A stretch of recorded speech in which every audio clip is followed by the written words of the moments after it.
And one of the most amazing things that we can learn from the Megillat Ruth is that the Jew by choice stands higher in many instances than the Jew by birth. That every convert, certainly a sincere convert, is to a great extent a re-experiencing of Abraham and Sarah. That's exactly the dialogue in Megillat Ruth. When Ruth asks Boaz, "How come I found favor in your eyes? After all, Anochi Nochriya, I am a stranger," but usually would mean a Gentile, because after all, she was a Moabite, even though she had converted. But apparently, most people looked at her still as Moabites. And Boaz was notably different. And Boaz said, "Because you left your father and your mother and your birthplace for a land that you did not know yesterday or the day before, for a people that you did not know yesterday or the day before." In other words, she was like that very first Hebrew who God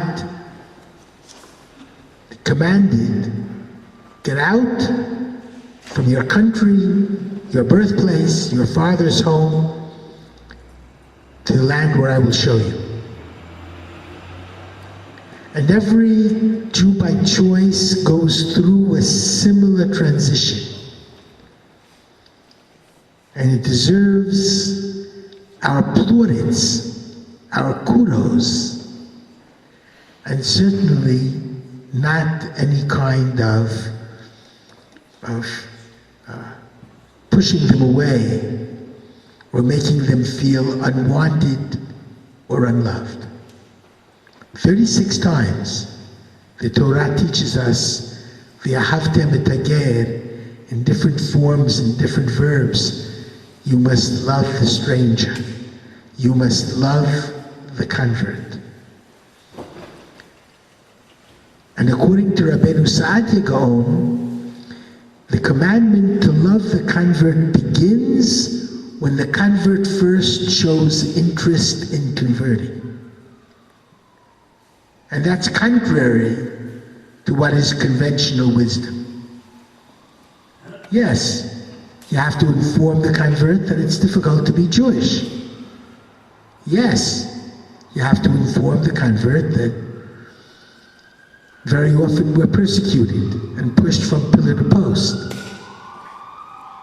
But you also have to inform the convert of the great pride, the great merit in being Jewish.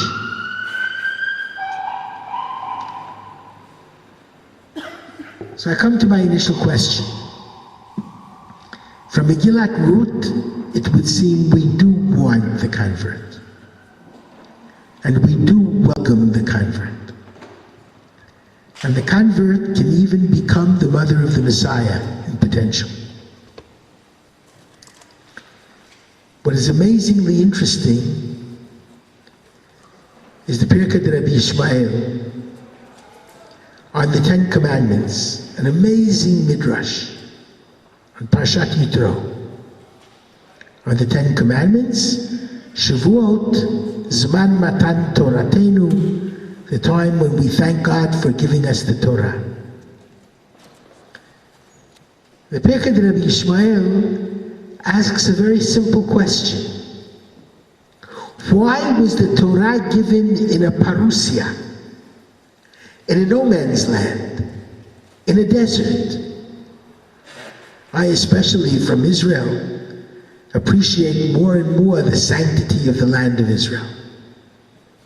Why was the Torah not given on Har HaBayit, on the Temple Mount, in Jerusalem? Why in a no man's land? The answer is amazing. Had the Torah been given on the Temple Mount or in Israel, the Jews would have said to the Gentiles, the Torah is not for you, it's only for us. The Torah was given in a desert, in a no man's land, because a no man's land is also an every man's land. The Torah was given for the world. And anyone who wishes to lift it up must be encouraged to lift it up. And there's a Mishnah that we say all the time, but we don't really internalize. Heyu mitalmidav shel Aharon, be among the disciples of Aaron. Love peace, pursue peace, ohev et habriot, love humanity, umakorvan la Torah, and bring them close to Torah. Humanity. Not just your fellow Jew, but all of humanity. And you know, according to most of our great sages, the Rishonim, there is a commandment to convert. And the Rambam, Rabbi Angel quoted him often this afternoon. The Rambam says amazingly, in the third mitzvah in his book of commandments, the third commandment to love the Lord your God, the Rambam says, included under the rubric of this commandment is for you to make God beloved among the Gentiles of the earth. And if you read the Rambam very carefully, he begins by asking the question, how do you love God? And for the Rambam, who was the intellectual par excellence, loving is knowing. You shall love the Lord your God means you shall know the Lord your God. How can we know the Lord our God? Certainly God is inscrutable, but at least a certain aspect of him you can come to know and to love. And how? By studying science, the glories of creation, the miracles of nature, number one. By studying Torah or mitzvot, God's message to us, God's doctrines, God's thoughts, as it were. Number two. And by observing history, and seeing the invisible finger of God. Today is Yom Yerushalayim, especially in Jewish history, hopefully moving towards redemption. And then the Rambam goes on to say, and part of this commandment is to go out and teach all of this to the Gentiles. So that, and I can quote literally for the next 10 hours, the sources are legion, how important it is to expose the world to Torah, not to force them to convert, because as long as you're moral, you have a share in heaven, however you may see that. But because the Torah is a good revelation, and we have to share it with the entire world. Because God wanted initially the entire world to take the Torah. That's in the beginning of the Zot HaBracha, the end of the Torah, when Moses was blessing the various tribes. And there the Torah says specifically that God came with a fiery law from Mount Seir, from Har Paran, and then to Sinai. Now Mount Seir is Edom, Rome, Germany. And according to the Midrash, God first went to Rome and said, would you take my Torah? And the Romans said, well, what's in your Torah? And God said, thou shalt not murder. Well, for us, war is very important. We don't know any different. We can't live by your Torah. And then God went to Paran, the Ishmaelim, the Arabs. Will you accept my Torah? What's in your Torah? Thou shalt not steal. Yado bakol. The Torah says that our hands will be over everything. We don't know how to earn money unless we steal. So they rejected it as well. God came to Israel. Israel said, Na'aseh v'nishma, we will do and we will internalize no matter what. We'll accept it. So God gave it to us, but gave it in a desert, so that whoever wants to take it, they can change their minds and take it, and we must encourage them to take it. And we say in our Musaf prayer, in the Kedusha of Musaf, every Sabbath, there will be a second revelation, please God, before the advent of the Messiah. V'hu yashmienu shenit. God will let us hear his voice of a second revelation, repeating the initial revelation at Sinai, la'einei kol chai, before the eyes of all living beings, because that revelation will be to the entire world. So the view that comes from the Torah is a very fascinating one. It's a very open one. It's a very embracing one. It wants there to be converts in the world.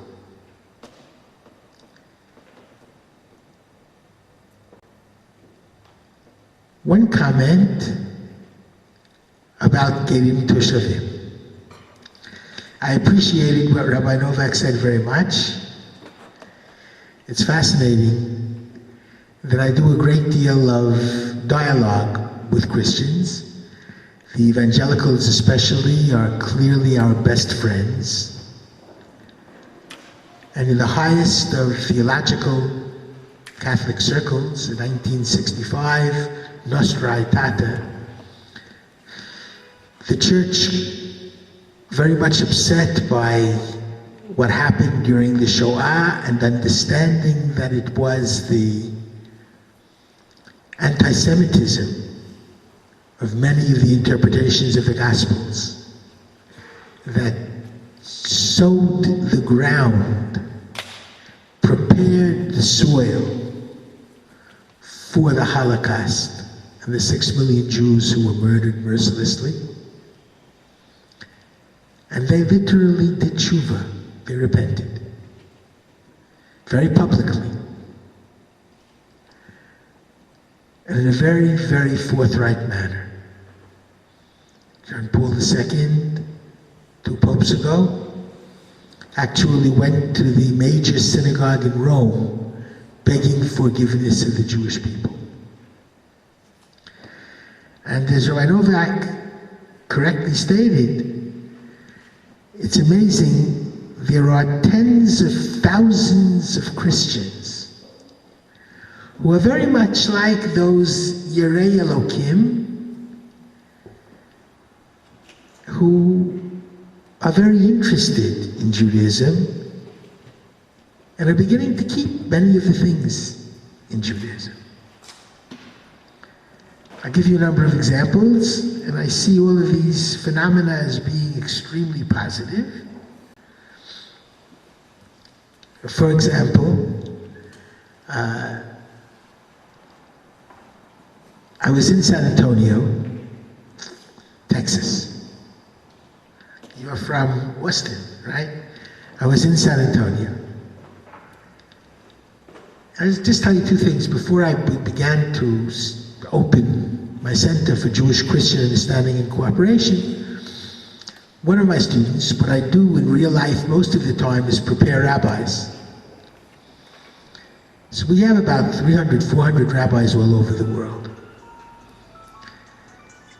And the rabbi in San Antonio, the Orthodox rabbi in San Antonio, took one of my rabbis as his assistant, and I came for the special, I guess they call it a hachtara in Hebrew. It's a coronation. In English, I guess it's an investiture of him as an assistant. Now this rabbi, Rabbi Scheinberg, has been a good friend of mine for many years, out of Yeshivat Rabbi Chaim Berlin. He's very close friends with Pastor John Hagee, who is probably the #1 evangelical pastor in the world. So he asked me if I'd like to meet John Hagee on that Sunday. I figured, especially since I was thinking about starting this Jewish Christian center, I knew I would have questions to ask him. So we arranged for the meeting. John Hagee has a magnificent, booming voice. His office was maybe twice the size of the synagogue. I felt rather dwarfed. And he spoke in a very resounding and full-throated fashion. And he said to me, I love you, Rabbi.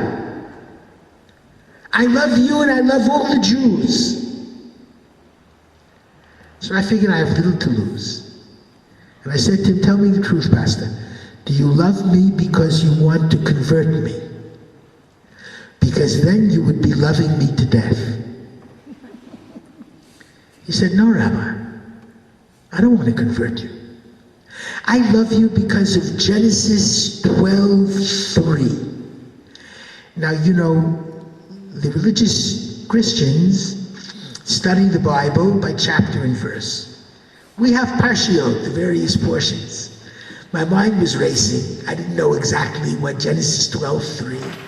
If he would have said Lech Lecha, it would have been easier for me. So he put me out of my quandary, and he started quoting.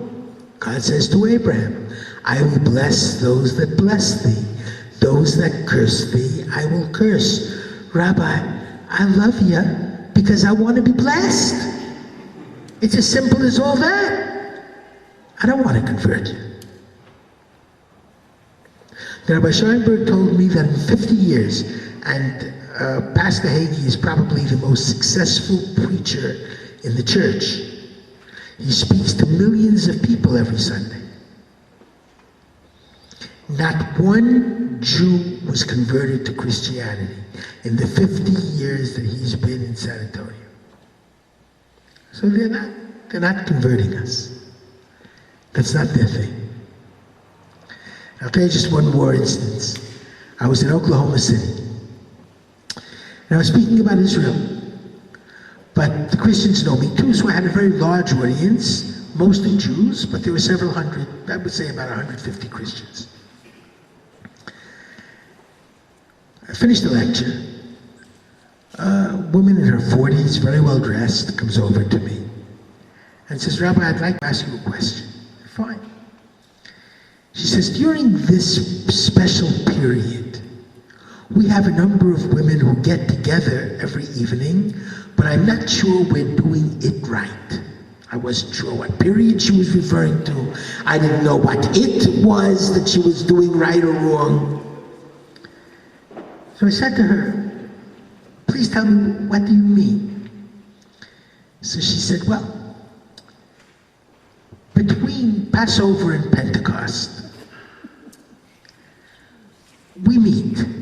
And then I realized it was between Pesach and Shavuot. We meet, about 40 of us, and we say the Psalms.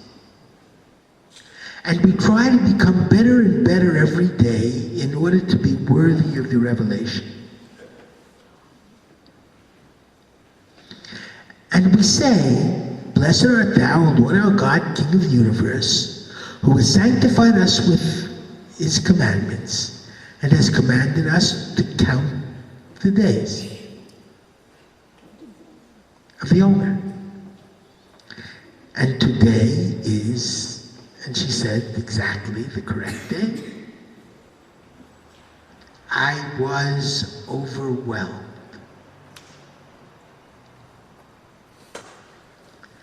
I ran to the phone. I called up my wife. I woke her up. She said, is there anything wrong? I said, no. I just want to know what day of the Omer is. My wife said to me, you woke me up to test me? My wife really davens Ma'ariv every night, longer than I do. And she was certainly with more kavanah than I have. And she knows the Omer very well. I then called each of my daughters. Well, only one said, ask my husband and my sons. I don't count every night. But thank God, the average was pretty good. And I wanted to make sure that in my family, at least, we didn't have to be embarrassed by the Christians who are counting every day. But here, I'm not sure I would agree completely, Rabbi Novak. I think, I would just state very specifically, I don't like the halfway statuses. I'm going to come now to conversion and explain myself as best as I can. I agree, Rabbi Novak, with very much with your opening comment, that you can't be half pregnant and you can't really be half Jewish. There is a ger toshav, but a ger toshav, by definition, means that that person, by virtue of according to most commentaries, by virtue of the fact that he keeps the 7 commandments of morality, is able to be a resident of Israel. But that would have nothing to do with his being Jewish, because he is not Jewish. And the reason why I'm very wary of halfway statuses is because it causes confusion within the Jewish people to marry them or not to marry them. And it's clear that the evangelical Jews, now I didn't tell you about San Antonio. I went to San Antonio for Shabbat, also to a synagogue. Rabbi Scheinberg, again, as his guest. And the local pastor, Vaughn Chase, heard that I had come. He saw me on television a few times about Christianity and Judaism, and he asked if I would come to his church on Sunday. I said he was having a special Yom Yerushalayim, Jerusalem Day program, and he would like me to speak. Well, I turned to Rabbi Scheinberg and said, well, what is the situation there? Are there any icons? Are there any statues that may be problematic? He said to me, I will go with you, Rabbi Riskin. They don't even have crosses. There is absolutely nothing. It's perfectly okay. Okay? Already outside, I heard, Mashiach, Mashiach, Mashiach, dum, dum, dum, dum, dum, dum. Couldn't believe it. There must have been 5,000 people. It was a black and white church, African Americans and whites, praying together on a large billboard on the stage. There was Hebrew words transliterated in English letters, singing magnificently Yerushalayim Shel Zahav, Jerusalem of Gold, and Hava Nagila, and many of Naomi Shemer's other songs. It was just amazing. Everyone was dressed very modestly, and it was a beautiful Yom Yerushalayim festival, actually. Afterwards, we were both interviewed by television. So they asked me about my Jewish Christian work, and then they asked Pastor Vaughan, Sal Vaughan, what are you doing? Is your church doing any new things? Because you're an innovative pastor. He said, yes, we begin to keep the Sabbath. So the interviewer said, well, you always keep the Sabbath. The Lord's Day. Yes, said the pastor, but that's Sunday according to the Gospels. I meant the Sabbath of the other Bible. The 5 books of Moses. And that Sabbath is the 7th day. Well, asked the interviewer, I was flabbergasted. I didn't know what to expect. Well, asked the interviewer, how do you keep the Sabbath? Well, he says, almost the entire congregation comes to a Friday evening dinner before sunset so that the women can light candles. We then make the blessing over the kala, and we sing Eshet Kayel, and we bless our children. And we sing songs of praise to God. What about Shabbat day, Sabbath day? Asked the interviewer.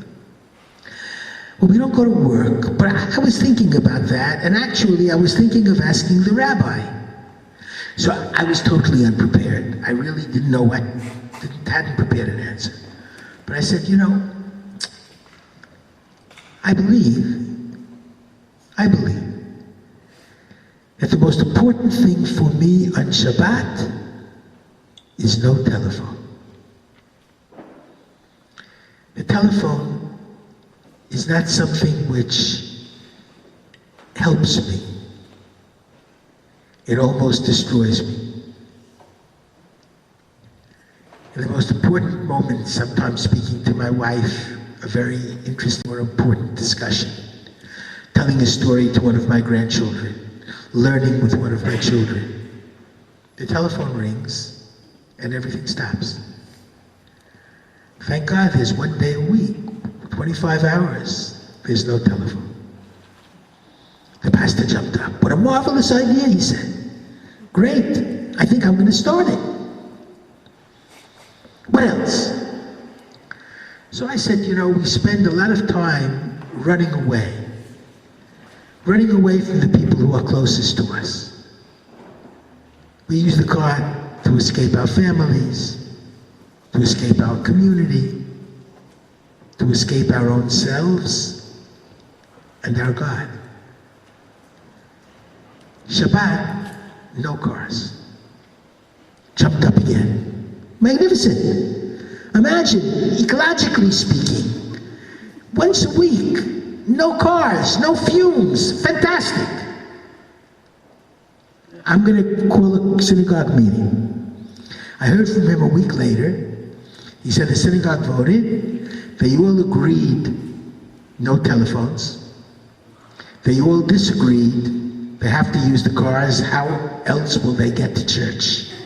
I thought to myself, many Jewish congregations have that same problem.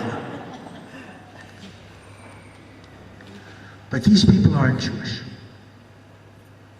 And I don't think it should be confused. I think Jews are Jews, and Christians are Christians. If there are Christians who want to keep some of the holidays the way the founder of Christianity kept them, I think that's fine. It'll ultimately be good for us, because if the Christians keep Shabbos, more Jews will keep Shabbos. I'm sure of that, like I'm sure of my own name. As the Christians do, so do the Jews do in countries like America. So I think we have nothing to lose. However, I think it's important to make the distinction. And now I want to come to really conversion. And conversion in America and conversion in Israel. And I will try to speak telegraphically and speak to you as honestly and sincerely as I can. In America, most people see conversion as being a tragedy. The road to conversion is being a tragedy. Not when they meet a would-be convert, and now Baruch Hashem, a convert like Rebecca. But when their son tells them that he is seeing a non-Jewish woman, but she is willing to convert. And until they even hear that she is willing to convert, it's a tragedy.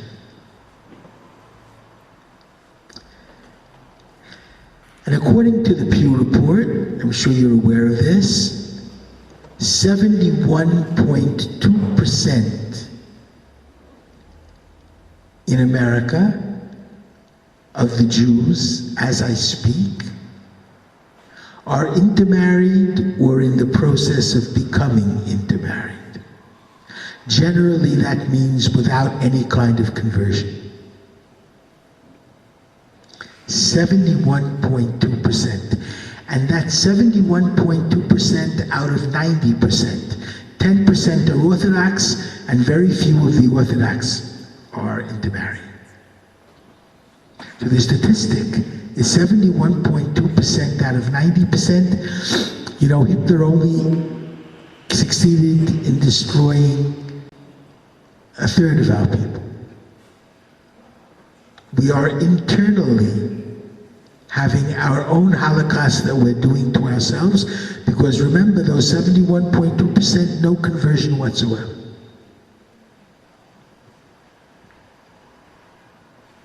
And that is a tragedy. Now, when I look around in Israel, because Israel is kibbutz galuyot, one thing is clear to me. The Ethiopian Jews are black like the Ethiopian Gentiles. The Chinese Jews are yellow like the Chinese Gentiles. The Indian Jews are brown like the Indian Gentiles. The Moroccan Jews are darkish like the Moroccan Gentiles. The Polish Jews are a bit lighter like the Polish Gentiles. And the Scandinavian Jews are very whitish like the Scandinavian Gentiles. It means that we always intermarried. And if we had 10 million Jews after the destruction of the Second Temple, which is what Josephus said that we had, after the destruction, then today there should be at least 750 million Jews in the world with a natural mathematical progression. How many do we have? Less than 13 million. Let's say that a third were destroyed by persecution and pogrom. Hitler did it with all of his machinery, couldn't have been done without that, but okay. What happened to all the other Jews? Only one answer: assimilation. And who are the Jews who remained Jews? Only those who kept the Jewish traditions. I want to make this point very clear. You look around, the Jews from all over the world, the kibbutz galuyot, returning to Israel. They're the intermarried ones who remained Jewish by living a traditional lifestyle. Whoever did not live a traditional lifestyle did not remain Jewish.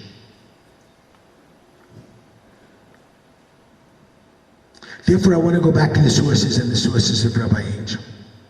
The Rambam is fascinating in this case, as Rabbi Angel knows very well, and he sort of hinted at it in his discussion. The Rambam has two kinds of convert: the Ger Tzedek, the righteous convert, who does not convert for any ulterior motive, and who has learned about many of the laws or several of the laws.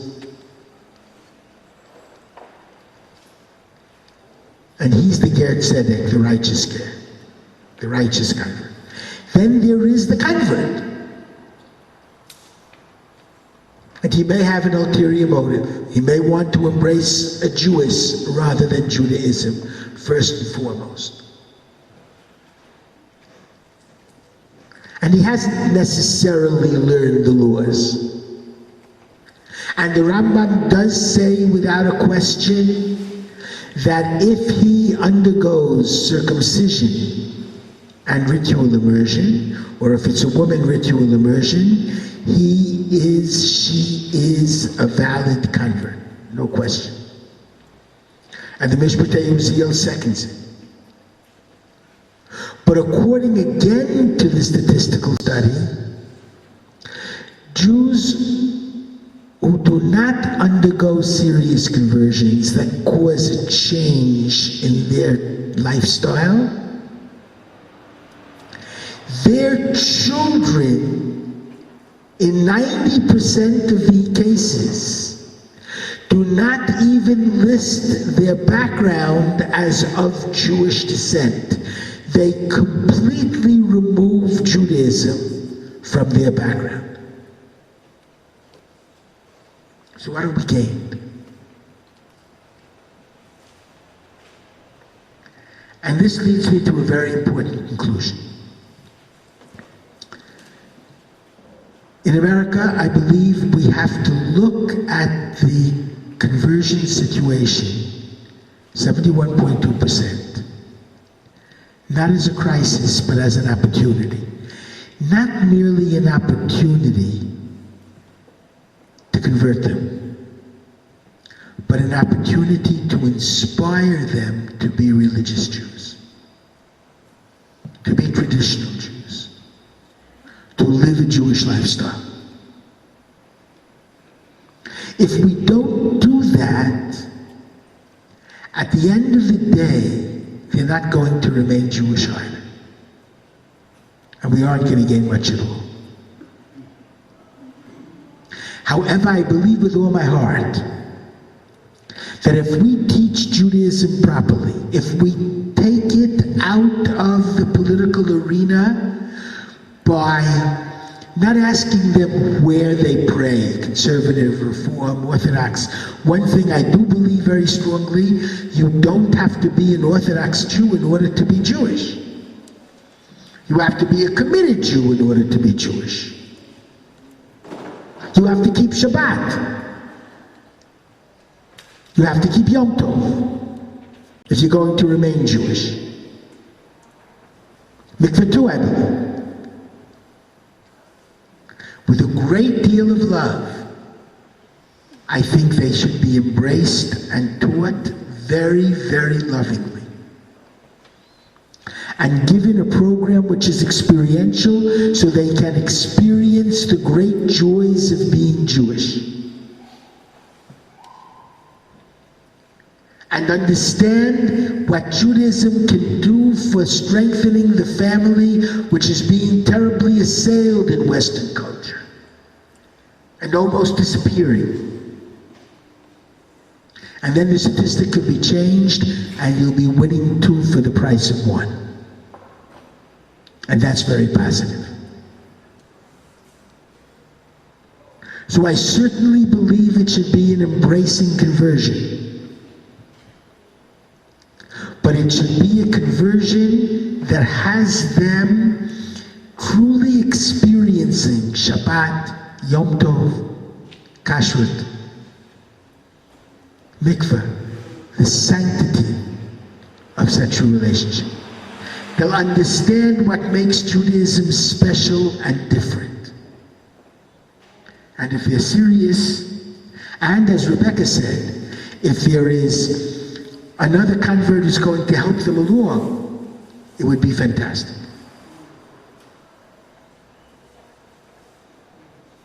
And a family that adopts them.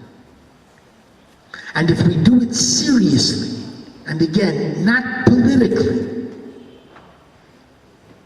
and we want them to join the annals of the Jewish tradition. Both of them.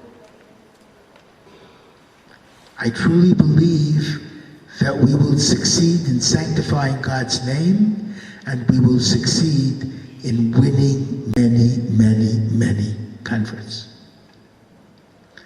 I want to conclude with a story.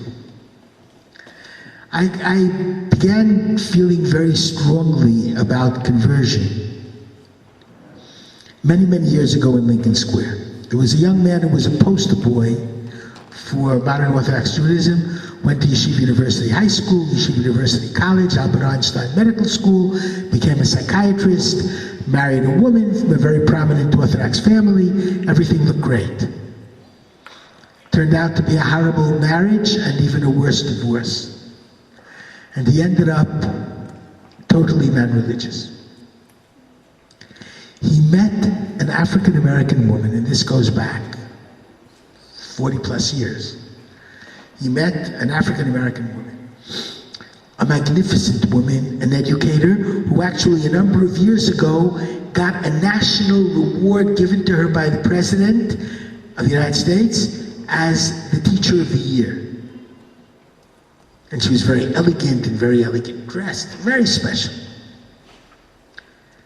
And he came to me and he said, listen, my parents, who are very well known in the Orthodox world, they won't accept her no matter what.